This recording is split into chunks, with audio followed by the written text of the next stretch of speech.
I'm finna hook it up. Let me see it. Preparing to stream live. We finna get ready to go. All righty.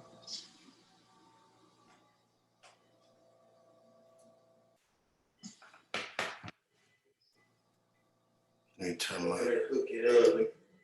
All right. Got that one. Let me get the other one. You got the YouTube? Mm-hmm. Why does it only do that? What? It's on YouTube, but it never goes. It doesn't matter. I can copy it to Facebook. I can send out a message. Hold on a second. Every time I had this problem.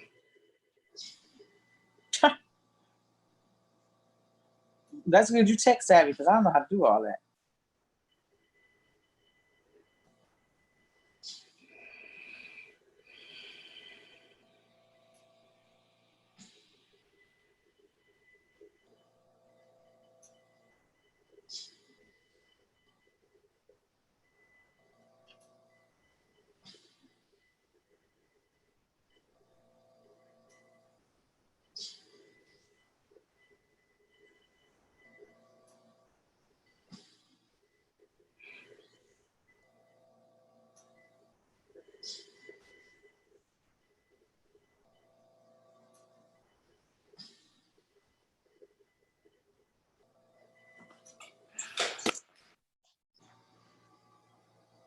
We had to.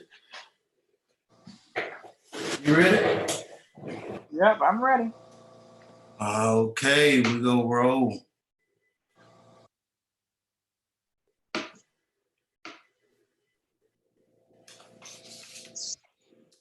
Once again, we live again. This Mississippi Vibes with Bert, and I have a special guest tonight, Miss Sonia McKeown. She's a superwoman, a survivor of COVID-19. So we're gonna jump right into this interview with her. If you would you introduce yourself, ma'am? Yes, I am Sonya McKeown, COVID-19 pneumonia survivor. Right. So how did you feel the week before your sickness, Miss Sonia? Well, I was having coughing, runny nose, extremely tired, high fever. Fever was fluctuating, 101, 102. Last time I checked, it was extremely high, which is 103.9. That's what, cued me that I needed to go to the hospital, that something serious was going on. Okay. So did you have a confirmed COVID-19 test, and did they ever retest you later? Haven't gotten retested, but did have a COVID-19 test when I first went in the hospital. They actually thought I had pneumonia. Okay. So they tested me for COVID and it come back false. So they retested me later when I was in the hospital. They retested me again and it came back positive. So haven't had another test. Those are my plans, is to have a test. But I did receive a letter from the Genesee County Health Department. So if you don't have any signs or symptoms or anything like that, upper respiratory problems, supposed to quarantine for at least 72 hours, they said, and then you can go back to work. So basically I'm in quarantine right now. So basically, I'm thinking I need to get with my doctor to follow up that once my signs and symptoms are gone, then I'm free to get back to, my regular lifestyle. But my plans are to get retested. I asked to be retested while I was in the hospital, but because there's such a shortage in tests, they said they couldn't do it. So. Okay. So what changed in your conditions to be put on the ventilator, and what medications were you given? Now the medications I don't know. So I do know once I went in, when I went in there on the 19th, I was immediately put on the ventilator. Okay. Probably was on that ventilator maybe approximately 8 to 10 days. I don't know because with all the medication and everything that I was under, my memory it comes and goes. So I don't have any exact, dates or times and things like that. So I'm just going to give you approximately probably was on that ventilator about maybe 8 to 10 days. Got off the ventilator, was on 10 liters of oxygen. So while I was on that 10 liters of oxygen, I still had a hard time breathing. I'm walking to the bathroom, still having a hard time breathing. I wasn't statin where I need to be, because the normal statin level is anywhere between 97 and 100. I was like below 80, still with 10 liters of oxygen. Okay. But I think what happened with the doctors was that my skin started turning like a reddish tone.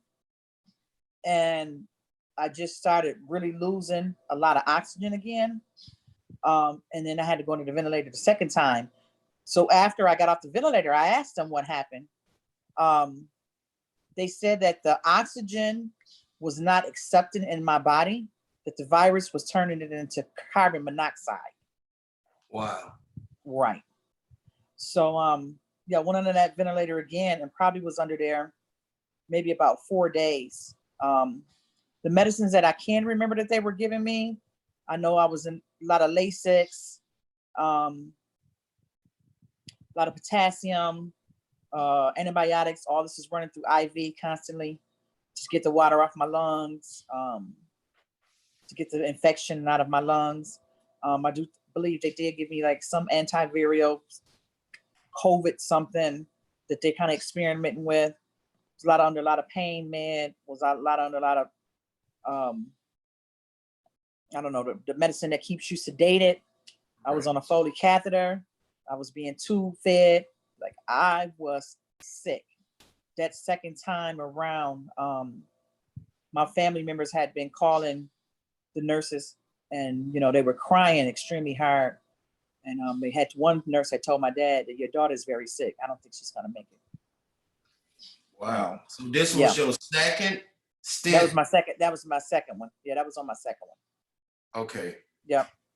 So when you was being tube fed, how long was they feeding you out of a tube? I had been tube fed probably for about 4 or 5 days. Okay. Yeah, I can remember on that second time. The first time I can't remember. Maybe that was about 4 or 5 days too. All right. Yeah. So what symptoms did you experience to be put back on the ventilator? I think we just went over that. Or if you want to elaborate on that anymore. Well, what was amazing with me on the ventilator this time is I wasn't heavily sedated like they thought I was. Although my eyes were closed. Yes. My eyes were closed, I could still hear everything. And in my subconscious mind, what I kept seeing was my children. I kept hearing something telling me I am God. And the only thing I can remember is keep telling myself to breathe. Right. Breathe. Breathe, Sonya, breathe. In and out, breathe, breathe. And I kept going through that over and over and over again. I am God. Breathe, Sonya, breathe. And my children and my family, I just kept, those thoughts just never left subconsciously. So then next thing I know, I can hear them saying, she's breathing on her own. She's breathing on her own. And I can remember lifting my head up when the doctors would come in so I can let them know that, like, hey, I'm here. I would lift my head up. My mom said that I was calling her on the phone. Now, I'm on a vent. I was calling her on the phone. I can't talk, can't do anything. And I guess subconsciously, I just wanted to hear her voice. I wanted to let somebody know I'm going to be okay. Yeah. Then I started, the nurses started coming in. And I started opening my eyes because remember, everybody thought I was sedated. Right. I started opening up my eyes, and the nurse is like, oh my gosh, she's awake. She's up. So then I started telling them, reposition me. I start writing. I got all the notes and stuff right now. Writing me. I was writing all kind of things. I'm covered by the blood of Jesus. I was writing all kind of things on there. But they were amazed with that I was writing all of that. The hospital actually says that they had never seen nothing like that before. And I'm a miracle. So those are some things that I can't remember. And I can remember them. They said, you know what? You're coming off the vent. You're coming off the vent. And I remember that. And I came off the vent 4 days later. But Before it was literally, I was literally fighting for my life. right. Yeah. That's a blessing. Yes. So Yes. did the doctor tell you about any long-term effects from the ventilator and coronavirus? Well, the thing of it is that because I was under so much heavy medication Yeah. to keep me sedated, they said, my memory may come and go. I may have some post-traumatic stress, which I am having, um, they said, if that gets too bad, I need to go seek some help. My lungs right now still have small pockets of infection, and they said I could, possibly have some scarring, but I'm not getting ready to even claim that either. But they said just over time, my lungs have to basically heal on its own, heal on their own. It was a virus. It went Right. through me, it came out. It was a virus. It was, nothing that was going to last forever, but I do have some aftermath from it. Okay. Come home with 2 liters of oxygen. Today I've been, checking my stats all day for my O2. That tells me that my lungs are opening up more because I haven't even been on the oxygen all day. So, yeah, so I am most definitely in recovery. And then one of the things too is that by lying in the bed, that length of time, because I was in a hospital 26 days. So lying in the bed that entire time, not walking, thing like that, you have to learn how to teach yourself how to walk all over again. Get your muscle, your strength, and your endurance back. So, that was one thing that I started doing in the hospital. They gave me a walker. I started walking with the walker, taking myself to the bathroom, things like that. Then when I was like, man, I'm not using this walker. And I just started walking on my own. Right. That's small great. steps, really determined, really strong, So right now I'm just doing little things to just keep building my strength and my endurance back. And I got a physical therapist that's going to be coming next week. I got a nurse that's going to be following me next week. I got some people that's going to be following me through this whole process until I am all the way recovered. That's great. So, so how are you currently feeling right now? I feel truly blessed. I'm rejoicing. I thank God every day. I don't take anything for granted. I'm seeing life through a different lens. It's like when you talk, when you're thinking about balance, here's my balance. Right. All that small things, all that stuff that people argue about, and it's just small things. I'm like, even my mom, I'm like, let it go. Just let it go. It just doesn't matter. It's like I've been through all this traumatic. It's like I'm very grateful, gratitude. Never said that I did take anything for granted, but I think I, to cherish and love more.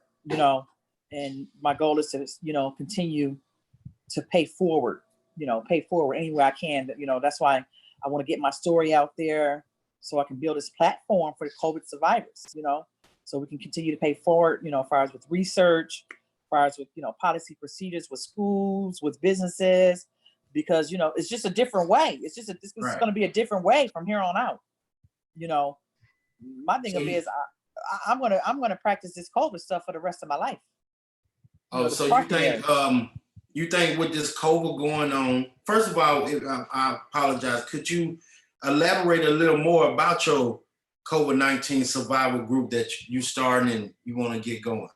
Well, I would like to get that going. I just want to get a lot of people who has experienced the same thing, so we can kind of talk about it if they're having that post-traumatic, some things that we can kind of figure out how, as a group, as a team, we could pay forward, come together with some different ideas, as far as with different policies, different procedures that we can implement, help the schools, help, like I said, help businesses, help adult foster care homes. Right. We could go out there and talk about precautionaries, the seriousness of the COVID, the social distance, help, supply things, just get out there and just help, and just have a passion for people, for positive outcomes. Because I don't think a lot of people are taking this COVID-19 serious. Why do you think that? Because I see all the jokes and memes they put on Instagram. I see people out, when I came out of the hospital, I saw people out with just no mask on, no gloves on. You know, here in Michigan, they want to hurry up and reopen up the state. You know, it's like, man, we've had a lot of deaths. I think we had almost 33,000 deaths in Michigan. Wow. No, I'm sorry, cases. But I think we had close to 4,000 deaths. Right. We had a lot of cases. Like Detroit is a hot spot for COVID. So no, I don't think people are really taking it serious. Some people, I just think that's just my opinion. Okay. With Detroit, that's what we're talking, an hour or two away from Flint, right? About an hour. Yeah. About an hour. Why is that such a hot spot within Michigan? And do you feel that it is hitting the African American race differently than any other races, or what's your view on that? I do feel it's hitting. You know, the statistics are showing. I feel it's hitting because our people have a lot of pre-existing conditions, diabetes, kidney problems, high cholesterol, COPD. I just think just over the years of just not taking care of ourselves. Yes. Yeah. And that's a cause of pre-existing conditions. Some things are genetics, hereditary. I do get that, but I think before us, it's just a lot of pre-existing conditions that are an underlying factor for the survival of you getting that COVID-19. Now, I didn't have any pre-existing, thank God. But if I had some, I might have been in some serious trouble. Right. So after being released from the hospital, did the doctor place you in a 14-day quarantine? Yes, I'm in a 14-day quarantine right now. Okay. How many days you got left? What is today's date? Is today the 18th? Is the 19th. Oh, the 19th. So I have the 28th. Okay. To the 28th, I'll be out of quarantine. Okay. Yeah. So how your mental state? I know you touched on the PTSD. What's your mental state right now? Where you at? I'm just afraid. I'm just telling everybody, make sure you wipe your groceries. Make sure you have gloves on. Make sure you're changing your gloves. Make sure you got your mask on. I'm just giving everybody, those safety precautions. And I kind of go back sometimes and think about what I went through and where I am. And I think one of the things is that for me, it's the most is that I'm just afraid to go to sleep. Wow. Yeah. Yeah. So I just been like sleeping here and there because it's just like I see those doctors and just afraid that my oxygen is going to go down. But then that's when I have to redirect and just put my faith.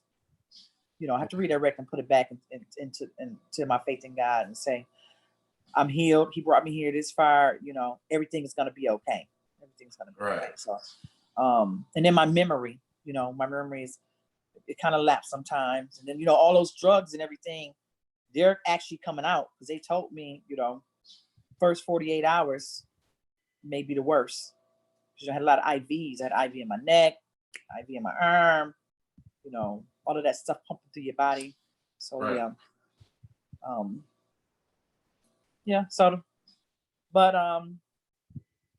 so I rejoice every day, we just know we can't take anything for granted. So not even movement, not even moving your neck to the left or the right, or just getting out of bed. Some people just jump out of bed like that.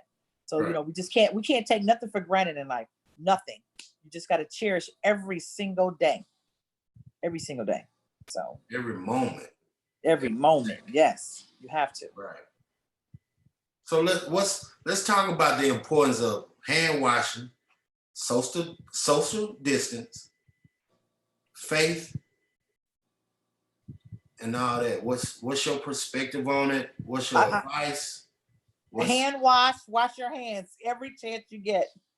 And I know they say you can use that hand sanitizer and all of that. That's fine. Use that temporary, but still get to a station and wash your hands. Keep your social distance. Keep your mask on. They say the virus lasts 72 hours. And after 72 hours, the virus is killed on any surface. When you bring in household items and things in, make sure you wipe those down. Make sure you take your shoes off at the door, because they say the virus can live on your shoes. You know, make sure that when you're coming in, you know, you're home, take your clothes off, immediately put them in a wash. You know, those are the safety precautionaries that has to be done so no one doesn't get that COVID, you know. And I like I said, it's just going to be a new way of life for me because, you know, and it's just very important because, and, you know, with me having COVID, they don't know if my body has built an immunity to it. Do I have antibodies? Can I get it again? They don't know. So I really have to be careful, you know, because I don't want COVID again. Yeah. I don't want that virus again. Right. So did they ever say, did the doctor ever tell you when, would they know when you won't ever get it again, or it's just up in the air, or we don't know now? They don't know right now. It's just so much research being done because it's new. It's just new. So they don't know. It's just so much research being done. That's a part I want to be part of the research. It's just so much, you know, they don't know. They don't know. So I just say with the COVID, you have to be intentional. You have to be intentional with the social distance. You have to be intentional with washing your hands. You have to be intentional and mindful of everything, you know, because, you know, the virus, some people have mild symptoms, right? You know, they can have just a cough, temperature, diarrhea, loss of taste, smell. That could be it. Then some people get it hit hard, like others. Myself, you know, thank God I was you know, was on the vent twice, come off of it. But some people never do. They never do, you know. So just to avoid all of that, you just got to be safe. You just got to be safe and intentional. So the new world that we possibly about to be living in, or we're currently living in now, going forth in the future, mask and gloves, walking around, that's going to be something different. It is. You know, it is. That's going to be scary. You know, it is, but at this point, I'm going to be walking around with a mask for I don't know how long when I get back to myself, because I don't want COVID anymore. Right. So I'm just going to I'm intentional with it. But yeah, until they can come up and give me some concrete facts about this, then I have to protect myself and my family and tell them the same thing, you know. So I know with your prayer, with your faith in God, did you ever feel like the doctors, the nurses, they just running around and they just as lost? And how would you take their action toward what you was going through? I never felt like that. That team of doctors, they wanted to save my life. That's great. And they did everything they could to do it. They did everything. They did everything. When I was on that vent the first time, they did everything. When I came off the vent, when I had to go back on the vent the second time I come off of it, they were there around the clock, the doctors monitoring me. You know, my heart was connected to this. Those nurses and doctors were in and out, in and out, in and out.